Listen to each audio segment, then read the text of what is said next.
बच्चों, आप लोगों के सजेशन आए कि रिमाइंडर थ्योरम हमें थोड़ा विस्तार से पढ़ा दीजिए सर। तो ज़रूर मैं रिमाइंडर थ्योरम आपको पढ़ाऊं। उससे पहले मैं पॉलिनॉमियल के बारे में छोटा सा इंट्रोडक्शन देना चाहता हूं। सबसे पहले आप पॉलिनॉमियल के बारे में अच्छी तरह से समझिए। एक कोई भी अलजेब्रिक एक्सप्रेशन, उसमें वेरिएबल और कांस्टेंट दोनों का कॉम्बिनेशन हो तो वो पॉलिनॉमियल कहलाता है। और उसकी degree, first thing degree degree होनी चाहिए 0 1 2 3 4। ये असेंशियल है, यानी दो चीजें हो, उसमें वेरिएबल हो, कांस्टेंट हो और डिग्री 0 1 2 3 यानी होल नंबर हो। क्लियर। अब इसके बाद देखिए, मैं एग्जांपल बताता जा रहा हूं आपको। 3x² + 2, इसकी डिग्री क्या है? सबसे पहले तो ये देखिए, इसकी डिग्री है 1, इसकी डिग्री है 2। This is 2 degree, 2 degree polynomial. Now it is degree. अब डिग्री क्या है? What is degree? यानी हाईएस्ट पावर किसी भी पॉलिनॉमियल की वो डिग्री होती है। तो यहां पर हाईएस्ट पावर है 3, तो degree of polynomial is 3। Clear? ये आ गया समझ में आपको। x4, 4, तो इसकी डिग्री है 4। क्लियर? डिग्री का मतलब है हाईएस्ट पावर। अब यहां पर यूं नहीं है कि ये पावर x² है तो इसकी डिग्री 2 है। यहां पर देखिए हाईएस्ट पावर यहां है 3। क्लियर? इसके बाद देखिए आप, इसकी 4 हो गई। यहां पर देखिए इंपॉर्टेंट चीज, इट इज √3/4x। यहां पर इसकी डिग्री 1 है। क्लियर? तो ये हो गया डिग्री 1। अब डिग्री के अकॉर्डिंग इनको नाम दिया जाता है। बहुत इंपॉर्टेंट चीज है, डिग्री के अकॉर्डिंग इनको नाम दिया जाता है। डिग्री 1, जितने भी डिग्री 1 यानी एक डिग्री वाले जो भी होते हैं पॉलिनॉमियल्स, वो कहलाते हैं लीनियर। नोट कर लीजिए, लीनियर पॉलिनॉमियल। और आप पढ़ चुके हैं लीनियर इक्वेशन। अब लीनियर इक्वेशन बनी कैसे है? जितने भी आपके पास में लीनियर पॉलिनॉमियल है उसके आगे = 0 लगा दें तो वो लीनियर इक्वेशंस बन जाएगी। क्लियर बात समझ में आ गई आपको? तो आपको ध्यान रखना है कि डिग्री ऑफ 1, जिस किसी भी पॉलिनॉमियल की डिग्री 1 है वो लीनियर पॉलिनॉमियल कहलाएगा। चलिए, अब बहुत इंपॉर्टेंट चीज है क्वाड्रेटिक पॉलिनॉमियल। ये डिग्री 2 वाले जितने भी पॉलिनॉमियल हैं वो कहलाते हैं quadratic polynomial. Clear? Quadratic polynomial आप कहां पढ़ चुके हैं? स्प्लिटिंग द मिडिल टर्म में क्वाड्रेटिक पॉलिनॉमियल बहुत अच्छी तरह से किए। एक एक क्वेश्चन आप देख लीजिए, सारे के सारे क्वाड्रेटिक पॉलिनॉमियल हैं। बहुत सारे क्वेश्चंस कराए थे मैंने। तो these are the quadratic polynomial. इनकी डिग्री कितनी होनी चाहिए? 2। बहुत मुलाकात होगी आपकी। इसके बाद आ जाइए आप 3 पावर। 3 पावर वाले कहलाते हैं क्यूबिक पॉलिनॉमियल। क्या कहलाते हैं ये? Cubic polynomial. इनकी पावर कितनी होती है? 3। 3 पावर वाले कितने क्या कहलाते हैं? Cubic polynomial. इसके बाद आ जाइए 4। 4 की पावर वाले यानी 4 डिग्री वाले क्या कहलाते हैं? By quadratic. बाई मतलब 2, क्वाड्रेटिक 2, 2 और 2 4, 2 और 2 4, 5 नहीं होते, 2 और 2 5 समझे आप। तो बाई क्वाड्रेटिक कहलाते हैं। तो इनका तो मैंने नामकरण कर दिया। इससे ज्यादा वाले तो पॉलिनॉमियल कहलाएंगे। अगर पावर 5 है, मान लो फॉर एग्जांपल मैंने लिखा है x5 + x4 + 3x² + 1, तो ये पॉलिनॉमियल हो गया। क्लियर? सारे पॉलिनॉमियल हैं लेकिन विशेष नाम इनको दे दिए हैं। क्लियर? बहुत ज्यादा होने लग गए, बड़े हो गए तो उनको पॉलिनॉमियल बोलना स्टार्ट कर दिया। क्लियर? अब डिग्री वाले भी पॉलिनॉमियल होते हैं, बिल्कुल होते हैं। जितने भी कांस्टेंट हैं, फॉर एग्जांपल मैं आपको लिख देता हूं, यहां पर स्पेशल में लिख देता हूं कि 5 लिखा, इट इज पॉलिनॉमियल। ये पॉलिनॉमियल है, बिल्कुल है। इसकी डिग्री क्या है? x⁻0।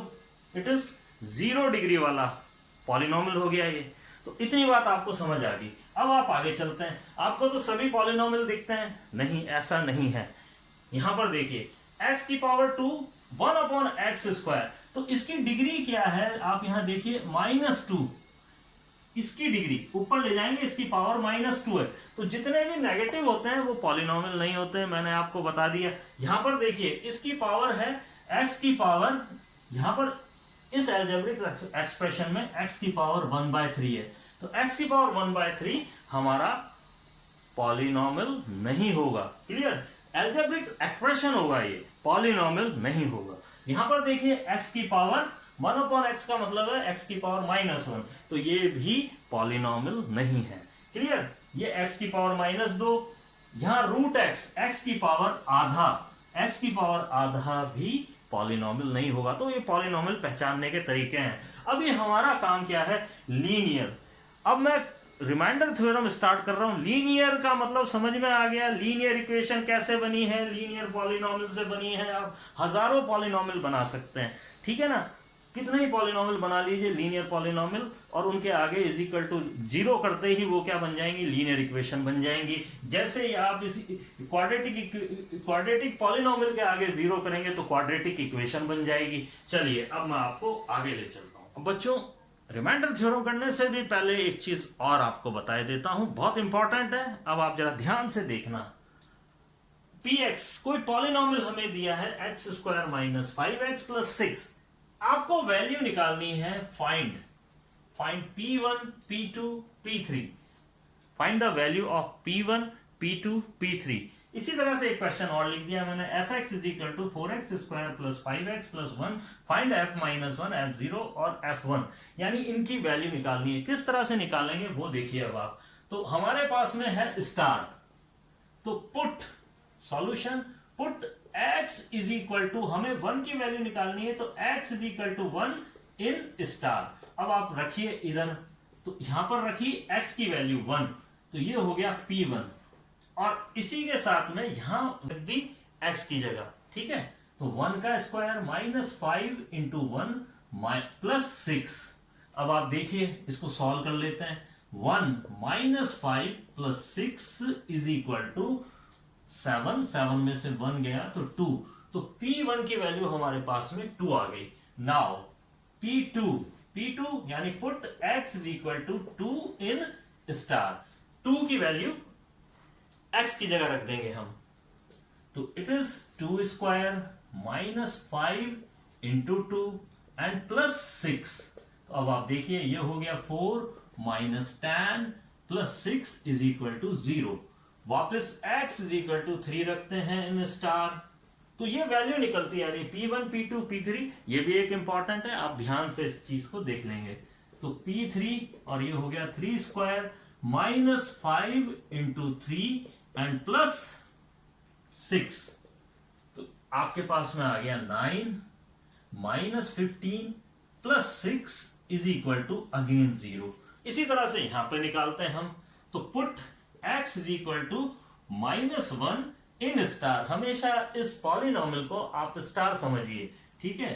तो आप रखिए, तो आपके पास में वैल्यू आएगी माइनस 1, तो 4 माइनस 1 का whole square plus 5 minus 1 plus 1, और ये हो गया आपका 4, क्योंकि 1 माइनस 1 का square 1 into 4 4, and minus 5 plus 1, और ये हो गया आपका 0। अगेन आप रखिए x is equal to 0 in star, तो आपके पास में वैल्यू आएगी f0, और रखते जाइए आप 4 इंटू 0 का स्क्वायर प्लस 5 इंटू 0 प्लस 1, ये 0 हो गया, ये 0 हो गया, आपका f0 वैल्यू आ गई है 1। क्लियर। इसी तरह से f इज इक्वल टू 1, यानी 1 वैल्यू x की जगह सब्स्टिट्यूट कर दी जाएगी, तो वैल्यू आ जाएगी f1 is equal to 4 into 1 square plus 5 into 1 plus 1 is equal to 4 और 5 9 9 और 1 10।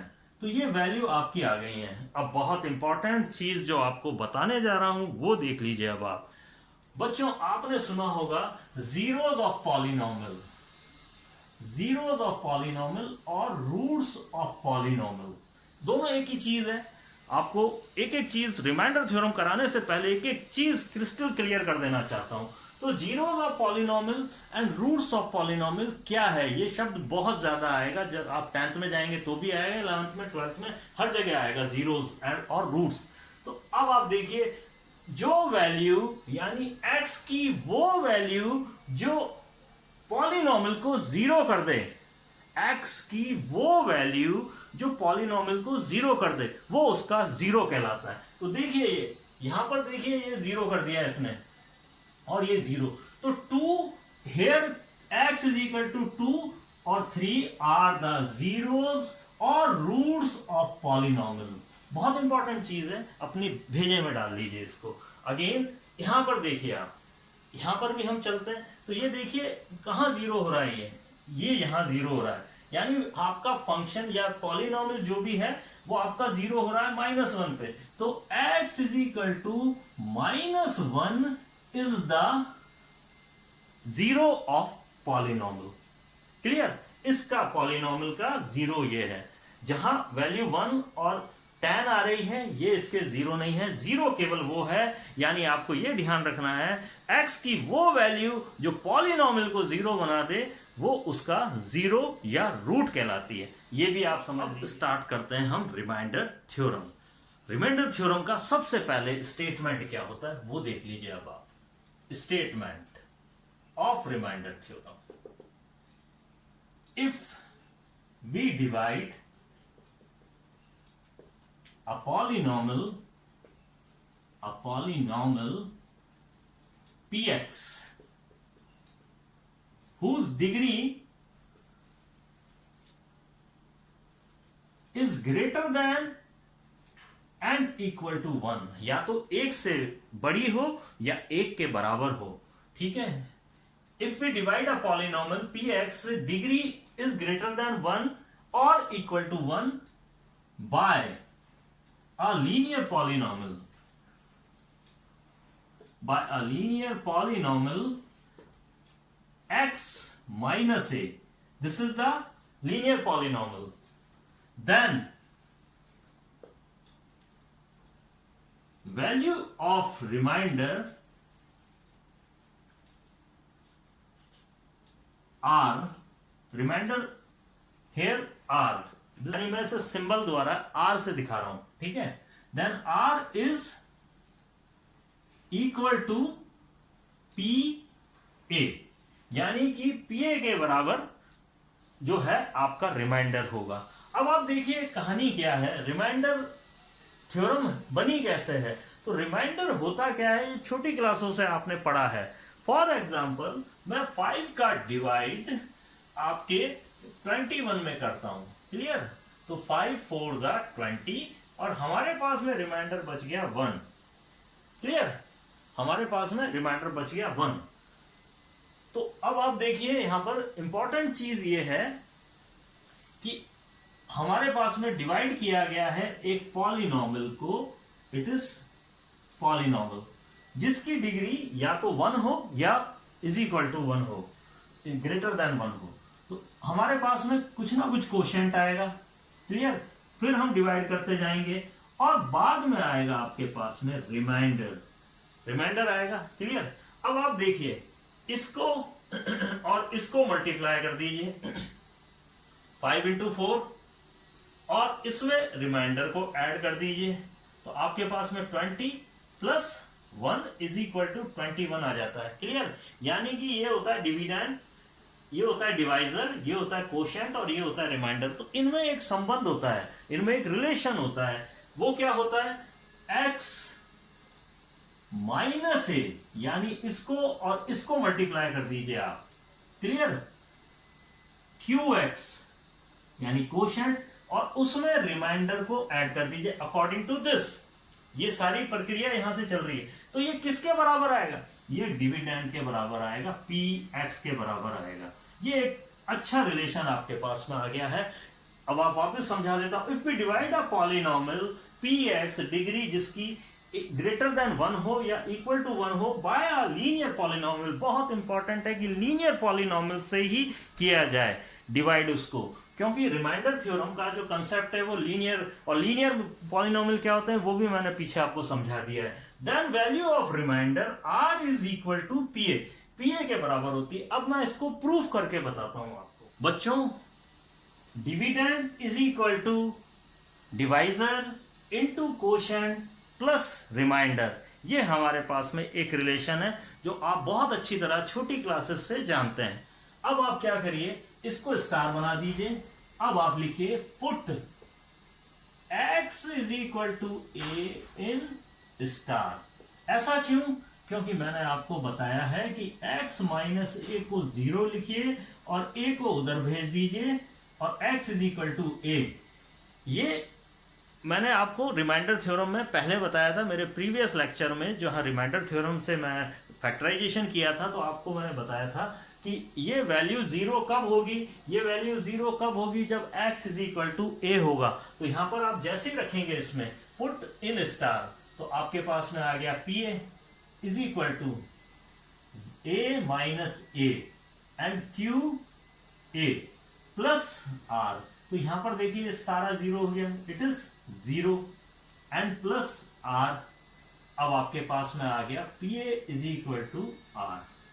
तो बच्चों आपके पास में मैंने बताया कि जब आप किसी भी पॉलिनॉमियल में लीनियर का डिवाइड करते हैं तो कोशेंट आपके पास में QX आता है। तो रिमाइंडर किसके बराबर होता है, PA के बराबर होता है। ये प्रूव करना था, तो इट इज QED, ये हैंस प्रूव्ड है। यानी कि जब भी आपसे स्टेट एंड प्रूव, किस तरह से वो पूछता है आपसे, state and prove remainder theorem. तो इट इज द स्टेटमेंट भी आपको लिखना है, उसके बाद उसको प्रूव करना है। तो ये प्रूव करने का पोर्शन है इसका, तो it is the portion of prove. Clear, समझ में आ गया अच्छी तरह से आपको। अब नेक्स्ट जो मैं आपको अगला टॉपिक कराऊंगा उसमें मैं ये बताऊंगा कि रिमाइंडर थ्योरम बड़ी है, लेंथी है, लेकिन उसमें किस तरह के क्वेश्चंस बनते हैं। तो मैं बहुत सारे क्वेश्चंस आपको बताऊंगा, उन क्वेश्चंस को आप कर लीजिए और आपके दिमाग में सेट हो जाएगा कि एक्चुअल रिमाइंडर थ्योरम पे क्वेश्चन किस तरह से पूछे जा सकते हैं। तो फिर नेक्स्ट क्लास में फिर मिलते हैं, तब तक आप मेरे वीडियोस से बने रहिए, जुड़े रहिए, लाइक कीजिए, सब्सक्राइब कीजिए चैनल और बेल आइकन को दबाना मत भूलिए। जैसे ही मेरा वीडियो आएगा तो वो आपको सबसे पहले मिलेगा। Okay, bye.